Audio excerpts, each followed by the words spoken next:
En el video anterior vimos en detalle los pasajes bíblicos sobre los hermanos de Jesús y demostramos que no obligan en absoluto a pensar que fueron hermanos de sangre ni que María haya tenido otros hijos. Pero entonces surge una pregunta todavía más interesante. ¿Qué creía la Iglesia en los primeros siglos? Porque si esta idea fuera una invención tardía, los primeros cristianos no la habrían sostenido. Y sin embargo, cuando vamos a las fuentes, encontramos algo sorprendentemente claro.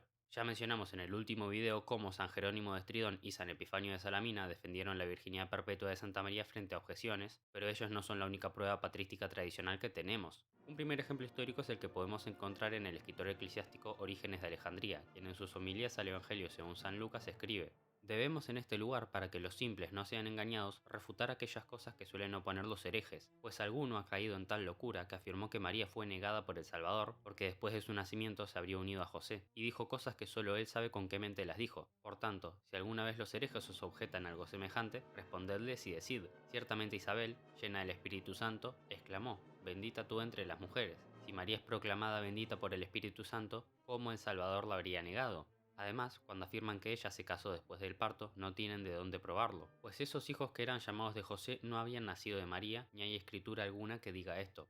Ya en el siglo III, Orígenes señala exactamente el mismo problema que señalamos en el video anterior. La idea de que María tuvo otros hijos no viene de la escritura, sino de una suposición infundada. Igualmente, en su comentario del Evangelio según San Juan, escribe: por lo tanto, el Evangelio es la primicia de todas las escrituras, y el Evangelio según Juan es primicia de los Evangelios, cuyo sentido nadie puede recibir si no es aquel que haya reposado sobre el pecho de Jesús y haya recibido de Jesús a María como madre. Y era necesario que éste llegara a ser tal, como Juan lo fue, para que de la misma manera que él es considerado Jesús, así también sea mostrado como Jesús. Pues si nadie es hijo de María según aquellos que piensan rectamente acerca de ella, excepto Jesús, y sin embargo Jesús dice a su madre: he aquí tu hijo, y no: he aquí también, este es tu hijo, sino como si dijera: he aquí a Jesús, a quien tú diste a luz. En efecto, todo perfecto ya no vive él mismo, sino que Cristo vive en él, y como en él vive Cristo, se dice de María: he aquí tu hijo Cristo. Acá Orígenes va todavía más lejos. Si María hubiera tenido otros hijos, este pasaje simplemente no tendría sentido. Y esto recién empieza. Un siglo más tarde, San Hilario de Poitiers, el martillo de los arrianos, comenta en una sección titulada Sobre aquellos que no quieren que María haya permanecido virgen, explicando que el matrimonio de San José con Santa María fue legítimo pero virginal. Se reconoce por tanto después del parto, es decir, que pasa al nombre de esposo. Se reconoce porque no se mezcla. Pero esto también fue preservado por el ángel, para que, indicando que estaba desposada con el justo José, llamara esposa. Pues así dice: José, hijo de David, no temas recibir a María tu esposa. Por tanto, y el nombre de esposa lo recibió la desposada, y después del parto, reconocida como esposa, se muestra únicamente como madre de Jesús. De modo que, así como a José justo le fue asignado el matrimonio con María en virginidad, así su virginidad venerable se mostrará en María, madre de Jesús. En la misma época, San Zenón de Verona, quien dirigió en su diócesis la lucha contra el arrianismo, explica en un sermón: ningún remedio fue aplicado a la novata según la costumbre, porque hermanos, no podía necesitar aquello que había merecido recibir al Hijo, Salvador de todas las almas. Oh gran sacramento, María, Virgen incorrupta, consiguió, Virgen dio a luz después de la concepción, y Virgen permaneció después del parto.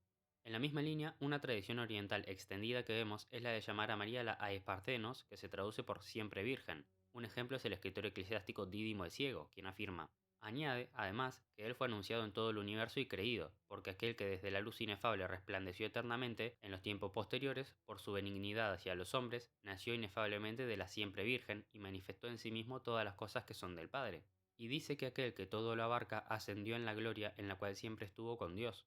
Y más tarde en la misma obra leemos: ahora bien, nos favorece en cuanto a las denominaciones de primogénito y unigénito el evangelista, al narrar que María permaneció virgen hasta que dio a luz a su hijo primogénito, pues aquella virgen sumamente honorable sobre todas las demás y máximamente ilustre, no se unió a nadie en matrimonio ni llegó jamás a ser madre de otro, sino que, incluso después del parto, permaneció siempre y en todo tiempo virgen inmaculada. Y sin embargo, su primogénito fue llamado rectamente tal, aunque no hubiera conocido varón, sino que ella creyó lo que decía, porque le era sugerido por aquel que verdaderamente es la sabiduría y que manifestaba todas estas cosas. Vemos entonces que esto no es una opinión aislada, sino más bien un lenguaje común de la Iglesia. Igualmente, San Efrén el Sirio, doctor de la Iglesia y conocido como el arpa del Espíritu Santo, hace un poderoso caso, pues leemos en su comentario al Diateserón de Tasiano: Sí, sin embargo, porque algunos son llamados hermanos de nuestro Señor, se piensa que son hijos de María, notemos que el Señor fue llamado hijo de José no solo por los judíos, sino también por María su madre. He aquí que yo y tu padre, angustiados con los labios expresando la pena del corazón, andábamos de un lado al otro buscándote. Y un poco más adelante explica. El evangelista nos explica en qué consiste esta necesidad y parece indicarnos sus términos con las palabras hasta que.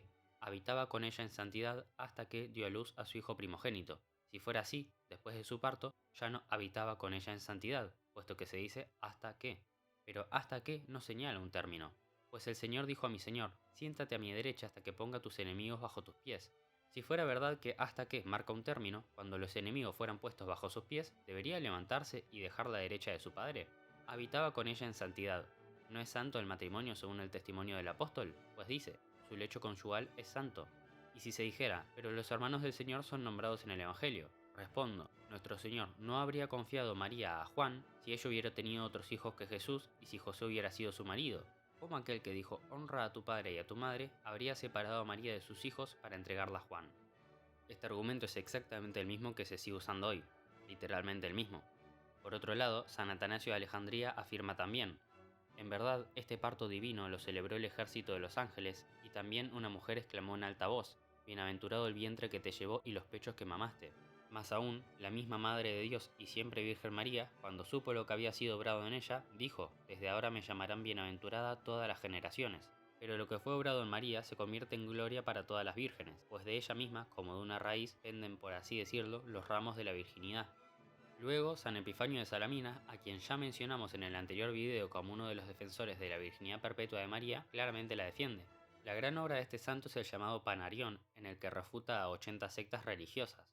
De todas estas, la número 78 es la que él denomina los antidicomarianitas, que literalmente se traduce por los oponentes de María. No puedo citar esta obra para no hacer este video eterno y puesto que lo novedoso de su postura ya se comentó en el video anterior. San Epifanio describe a estos herejes de la siguiente manera. Como si tuvieran rencor contra la Virgen y quisieran rebajar su reputación, ciertos antidicomarianitas, movidos por alguna envidia o error y con la intención de corromper las mentes de los hombres, se han atrevido a decir que Santa María tuvo relaciones con un hombre después del nacimiento de Cristo, a saber, con el mismo José. Asimismo, esta obra, el Panarión, es una secuela de otra obra suya, el Ancoratus, con un estilo un poco diverso. En esta obra también describe a María como la Aiparcenos, es decir, la siempre virgen, como se puede ver en la referencia que se ve en pantalla. Y luego de mencionar a San Epifanio, no podemos dejar de lado a San Jerónimo de Estridón, quien dedicó una obra entera a demostrar la virginidad perpetua de María desde las Sagradas Escrituras. De la misma manera, San Ambrosio de Milán, doctor de la Iglesia, dedicó una obra suya para defender esta doctrina, en el que hace un poderoso caso incluyendo argumentos a partir del Antiguo Testamento. Igualmente, San Juan Crisóstomo defendió con argumentos bíblicos la virginidad perpetua de la Virgen. Si bien no puedo citar el texto completo, encomiendo a todos a que vayan a leerlo. Cito, de todas maneras, un argumento que hace hoy en día que es repetido por muchos apologistas católicos. Y habiéndola recibido, no la conoció hasta que dio a luz a su hijo primogénito. Ese hasta se pone aquí no para que sospeches que después José la conoció, sino para que sepas que la Virgen permaneció intacta hasta el parto. ¿Por qué? Pues dice hasta que dio a luz. Este modo de hablar se observa frecuentemente en la escritura, de modo que hasta no se pone para indicar un tiempo determinado. Pues hablando del arca dice, el cuervo no volvió hasta que se secó la tierra, aunque después no volvió. Y también acerca de Dios habla así, desde el siglo y hasta el siglo tú eres, sin poner aquí ningún límite, y de nuevo anunciando, brotará en sus días la justicia y abundancia de paz hasta que sea quitada la luna, sin establecer ningún término para este hermoso elemento. Así también, en este lugar dijo hasta para confirmar lo que precede al parto y dejar a tu consideración lo que sigue. Pues lo que debías aprender de él, eso dijo, a saber, que la Virgen permaneció intacta hasta el parto. Pero lo que se sigue de lo dicho, y parece evidente, eso lo dejó para que lo entiendas, a saber, que aquel varón justo no se atrevió a tocar a aquella que había llegado a ser madre de tal modo y había sido digna de un parto tan nuevo e inefable. Pues si la hubiera conocido y la hubiera tenido como esposa, ¿cómo la habría encomendado como alguien que no tiene marido al discípulo, mandándole que la recibiera en su casa? Pasando a otro santo, San Cirilo de Alejandría comienza una homilía diciendo: Salve, en efecto, oh Santa y Madre de Dios, siempre Virgen María, invocada con prontitud de ánimo, auxilio del mundo entero, luz inextinguible. Y esa misma homilía la termina con las siguientes palabras: Dios es juez y dará a cada uno según sus obras. Concédanos, pues, que veneremos y adoremos la unión, y que obedezcamos a nuestro piadosísimo emperador, que nos sometamos a los príncipes y autoridades, y que temamos y honremos a la Trinidad indivisa, celebrando con alabanzas a María siempre Virgen, a saber, el santo templo de Dios y a su Hijo, el mismo esposo inmaculado, porque a Él sea la gloria por los siglos de los siglos. Amén. Podríamos seguir, y de hecho vamos a seguir un poco más, pero creo que ya se empieza a ver el patrón. Esta creencia es extendida, creída por todos, en todos lados, incluyendo las figuras de autoridad más importantes de los primeros siglos. Luego, el Papa San Ciricio I, en una carta nos habla de un tal hereje llamado Bonoso, a quien acusa de negar la divinidad de Cristo junto a los ebionitas y los paulicianos. Según nos comenta el Papa, este Bonoso era a quien San Ambrosio de Milán estaba refutando en la obra mencionada antes. Leemos en su epístola. Por cierto, de aquellos diversos testimonios consta que existió cierto Bonoso que dio nombre a la secta de los bonosíacos, por lo cual también Ambrosio, en el libro sobre la institución de la Virgen, establece la perpetua virginidad de María contra las objeciones de Bonoso, a quien no nombra, pero designa con bastante claridad desde el capítulo 5 hasta el 9. En los capítulos 10, 11 y hasta la mitad del 12 refuta a los que impugnan la igualdad de la Trinidad y la divinidad del Hijo, y finalmente, en la última parte del mismo capítulo 12, vuelve a afirmar la integridad de María, y no añade nada que no indique que son los mismos herejes los que él refuta. Ciertamente era fácil esa caída para quien, habiendo una vez divulgado que hijos habían sido procreados de María, avanzara hasta sostener también que Cristo no había nacido de otro modo y por tanto predicara, con Ebión y los judíos, que era un hombre común nacido de María y de José. Igualmente, en la siguiente epístola leemos: ciertamente, no podemos negar que fue justamente reprendido acerca de los hijos de María, y que con razón vuestra santidad se horrorizó de que, del mismo seno original del cual nació Cristo según la carne, haya sido producido otro parto, pues el Señor Jesús no habría elegido nacer de una virgen si hubiera juzgado que ella habría de ser tan incontinente como para manchar con semen de unión humana aquel órgano generador del cuerpo del Señor, aquella aula del Rey Eterno. Pues quien esto afirma, no afirma otra cosa sino la perfidia de los judíos que dicen que él no pudo nacer de una virgen. Pues si reciben de los sacerdotes esta autoridad, de modo que parezca que María haya dado a luz a muchos partos, con mayor empeño se esforzarán en combatir la verdad de la fe. Acá aparece algo clave: negar la virginidad perpetua empieza a ir de la mano con errores cristológicos. Quienes negaban la virginidad perpetua eran aquellos que también negaban otros puntos de doctrina fundamentales como la divinidad de Cristo. De la misma manera, San Máximo de Turín afirma: ved el milagro de la Madre del Señor, virgen es cuando concibe, virgen cuando da a luz, virgen después del parto. Gloriosa virginidad y preclara fecundidad, la fuerza del mundo nace y no hay gemido alguno de la que da a luz, se vacía el vientre, el niño es recibido y la virginidad no es violada. Y ahora, en el mismo espíritu, escuchemos a uno de los más grandes teólogos de toda la historia de la Iglesia, San Agustín de Hipona, el doctor de la Gracia, quien también explica en un sermón de Navidad: alegrémonos, hermanos, alégrense y exulten también las naciones. Este día no nos lo consagró este sol visible, sino el creador invisible de este, cuando hecho visible por nosotros, aquel por quien también lo visible fue creado siendo el invisible, la Virgen Madre lo dio a luz con entrañas fecundas y órganos generativos íntegros. Virgen al concebir, virgen al dar a luz, virgen encinta, virgen fecunda, virgen perpetua. ¿Qué te admiras de esto, oh hombre? Así convenía que naciera Dios cuando se dignó ser hombre.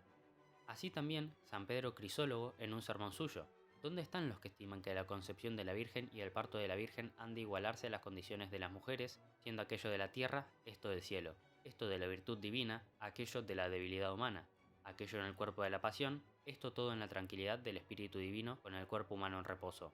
La sangre cayó, la carne se asombró, los miembros quedaron adormecidos y el recinto de la Virgen quedó todo suspendido en una permanencia celestial, hasta que el autor de la carne tomase el vestido de la carne y se hiciese hombre celestial, el cual no solo devolviese la tierra al hombre, sino que también le donase el cielo. Virgen concibe, Virgen da a luz, Virgen permanece. Más tarde, el Papa San León Magno escribe: nació, pues, con un nacimiento nuevo, concebido de virgen, nacido de virgen, sin concupiscencia paterna de la carne, sin lesión de la integridad materna, porque tal origen convenía al que había de ser salvador de los hombres, de modo que tuviera en sí la naturaleza de la sustancia humana y desconociera las manchas de la carne humana. Pues el autor, Dios naciendo en la carne, es Dios, atestiguándolo el arcángel a la bienaventurada Virgen María, porque el Espíritu Santo vendrá sobre ti, y la virtud del Altísimo te cubrirá con su sombra. Por eso lo que nacerá de ti, santo, será llamado Hijo de Dios. Origen diverso, pero naturaleza semejante. Carece de uso y costumbre humana, pero está sostenido por poder divino. Que la Virgen haya concebido, que la Virgen haya dado a luz, y que la Virgen haya permanecido. Otro de los grandes defensores de esta doctrina fue San Fulgencio de Ruspe, un gran teólogo agustino temprano, quien escribe: esto por tanto tuvo aquel admirable, ciertamente, pero verdadero según la carne, concepción y parto del Dios y hombre, por el cual la Virgen inefablemente concibió y dio a luz al Dios del cielo, y la Virgen Madre permaneció inviolada. aquella, a saber, llena de gracia y bendita entre las mujeres, verdaderamente llamada así por el ángel, porque con la ayuda de la gracia preveniente y con la obra del Espíritu Santo que sobrevino en ella, y con la virtud del Altísimo que la cubrió con su sombra, habiendo de concebir al Hijo de Dios, no soportó en absoluto ni quiso el coito del varón, sino que, conservando la virginidad tanto del alma como del cuerpo, recibió de aquel a quien había de concebir y dar a luz el don de una fecundidad incorrupta y de una integridad fecunda. Así, el Dios Verbo, en cuanto se hizo carne, lo concibió a la Virgen Santa, creador de ángeles y de hombres, y, sin embargo, la misma Virgen lo dio a luz como redentor de los hombres, pues la Santa Virgen María no concibió a Dios sin la asunción de la carne, ni a la carne sin la unión de Dios, porque aquel concepto de la Virgen fue común a Dios y a la carne. También Genadio de Marsella, un sacerdote, teólogo e historiador de Marsella que vivió en la segunda mitad del siglo V, escribió un libro titulado Libro sobre los dogmas eclesiásticos, el cual es un compendio de los principales dogmas cristianos. En esta obra declara contundentemente: con fe íntegra debe creerse que la bienaventurada María, Madre de Dios Cristo, concibió siendo virgen, dio a luz siendo virgen y permaneció virgen después del parto, y no se ha dar asentimiento a la blasfemia del vídeo que dijo fue virgen antes del parto, no virgen después del parto. Asimismo, en el Segundo Concilio Ecuménico de Constantinopla del año 553 después de Cristo se declara: si alguno no confiesa que hay dos generaciones del Verbo de Dios, una del Padre antes de los siglos, sin tiempo e incorpóreamente, y la otra en los últimos días, cuando él mismo descendió del cielo y se encarnó de la Santa y Gloriosa Madre de Dios y siempre Virgen María, y nació de ella, sea anatema. Más tarde en este mismo concilio se la llama nuevamente siempre virgen en dos cánones más.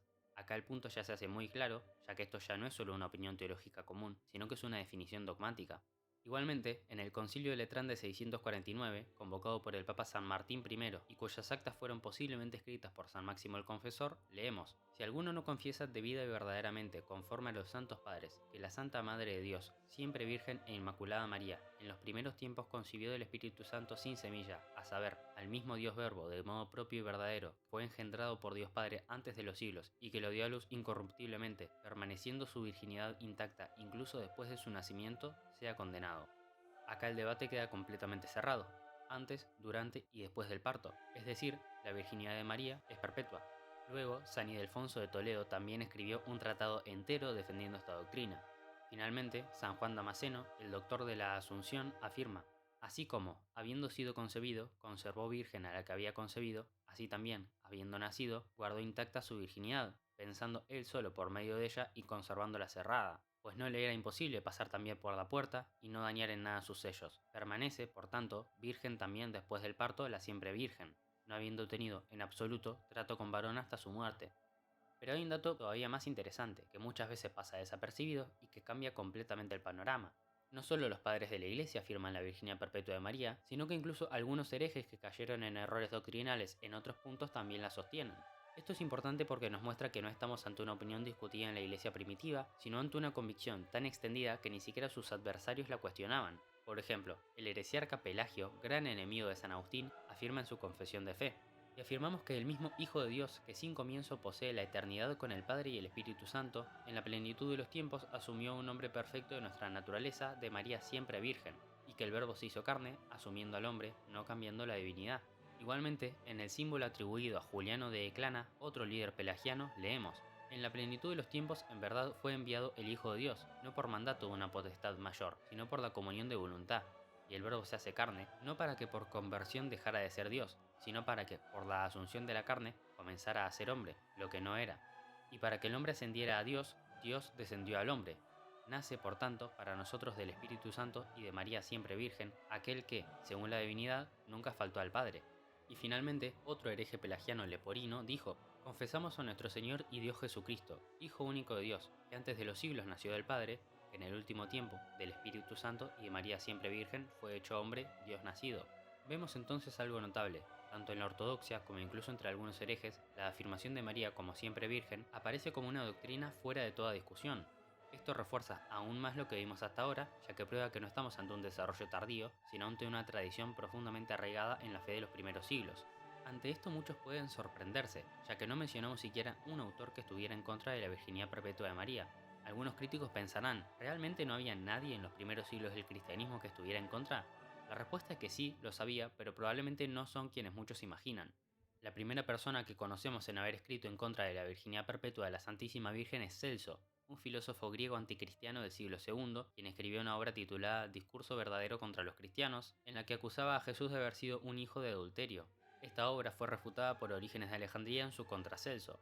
Los siguientes que sabemos en negar esta doctrina fueron los herejes gnósticos Carpócrates de Alejandría y Cerinto, quienes fueron refutados por San Justino Mártir y San Clemente de Alejandría. Y luego vemos al hereje Elvidio en el siglo IV, quien fue refutado por San Jerónimo de Estridón. Mucho más tarde, en el siglo XVI, fue negado por los herejes unitarios, quienes fueron refutados por San Pedro Canicio, el martillo de los herejes, y el Papa Pablo V. Notamos entonces algo importante. En los primeros siglos, quienes negaban esta doctrina no son los padres de la Iglesia, sino adversarios del cristianismo o herejes que fueron refutados por los mismos. Esto es completamente clave. El punto no es una disputa entre cristianos, sino que es una disputa entre la Iglesia y sus enemigos. Para concluir este video, quiero cerrar con un pasaje bellísimo de San Basilio Magno que me guardé hasta el final. Nótese no solo la similitud de los argumentos que hace el padre Capadocio con los argumentos que hacemos los católicos hoy en día, sino también la belleza con la que expone la doctrina. Así pues, para cerrar el tema no ya desde la polémica, sino desde la contemplación del misterio, leemos de boca del doctor de la Iglesia. Y despertando recibió a su esposa. Aunque lo consideraba su esposa por afecto, amor y toda diligencia propia de los cónyuges, sin embargo, se abstuvo de las obras matrimoniales, pues dice, no la conocía hasta que dio a luz a su hijo primogénito. Ahora bien, de aquí surge la sospecha de que María, después de haber servido pura a la generación del Señor por obra del Espíritu Santo, entonces finalmente no habría rehusado los actos habituales del matrimonio. Nosotros, sin embargo, aunque esto en nada perjudica a la doctrina de la piedad, ya que la virginidad era necesaria hasta el ministerio de la dispensación, y lo que sucedió después, la razón del misterio no nos obliga a investigarlo con curiosidad, con todo, puesto que los amantes de Cristo no toleran oír que la Madre de Dios haya dejado alguna vez de ser virgen, pensamos que bastan aquellos testimonios. En cuanto a aquello, no la conoció hasta que dio a luz a su hijo, respondemos que ese hasta parece en muchos lugares indicar ciertamente un tiempo determinado, pero en realidad significa algo indefinido. Tal es lo que fue dicho por el Señor, y he aquí que yo estoy con vosotros hasta los días de la consumación del siglo. Pues no iba a suceder que el Señor, después de este siglo, ya no estuviera más con los santos, sino que la promesa señala la perpetuidad presente, no excluye el futuro. Del mismo modo, pues, también aquí decimos que ese hasta debe entenderse así, y cuando se dice primogénito, no implica inmediatamente comparación con los que siguen, sino que se llama primogénito al que abre primero el seno. También la historia de Zacarías muestra que María permaneció perpetuamente virgen, pues se cuenta, y esto ha llegado hasta nosotros por tradición, que Zacarías, cuando colocó a María después del parto del Señor en el lugar de las vírgenes, fue muerto por los judíos en el templo y el altar, acusado por el pueblo precisamente porque de este modo confirmaba aquel signo admirable y tan celebrado, que la Virgen había dado a luz sin haber violado su virginidad. Cuando pues nació Jesús en Belén de Judea, en días del rey Herodes, he aquí que unos magos vinieron de Oriente a Jerusalén diciendo, ¿dónde está el que ha nacido, rey de los judíos? Los magos eran de linaje persa, dedicado a las adivinaciones, encantamientos y a las fuerzas naturales de las cosas opuestas entre sí, y entregados a la contemplación de realidades elevadas. Parece que también Balaam participó de esta profecía, quien fue llamado por Balac para maldecir a Israel con ciertos ritos, y en su cuarta parábola dice así acerca del Señor: hombre que ve, que oye las palabras de Dios, que conoce la ciencia del Altísimo y ve la visión de Dios en sueños. Abiertos están sus ojos. Lo mostraré, pero no ahora. Lo proclamo bienaventurado, pero no está cercano. Surgirá una estrella de Jacob, y se levantará un hombre de Israel. Por esto, al buscar el lugar de Judea, recordando la antigua profecía, acudieron para saber dónde estaba el que había nacido rey de los judíos. Quizá también, como el poder adverso había comenzado a debilitarse por la venida del Señor, sintiendo que su fuerza de obrar era destruida, atribuían gran poder al que había nacido. Por eso, al encontrar al niño, lo adoraron ofreciéndole dones. Los magos, pueblo ajeno a Dios y extraño a la alianza y al pacto, fueron considerados los primeros dignos de orar, porque los testimonios de los enemigos son más dignos de fe, pues si los judíos hubieran sido los primeros en adorar, parecería que honraban a su propio linaje, pero ahora aquellos que no tienen ninguna relación de parentesco con él, lo adoran como Dios, para que los que son de su propia estirpe queden condenados por haber crucificado a aquel a quien el extranjero adoró. Pero al dirigir su atención a los movimientos celestes, no contemplaban negligentemente aquel admirable espectáculo digno de veneración, a saber, una estrella nueva e insólita, que había aparecido en el nacimiento del Señor.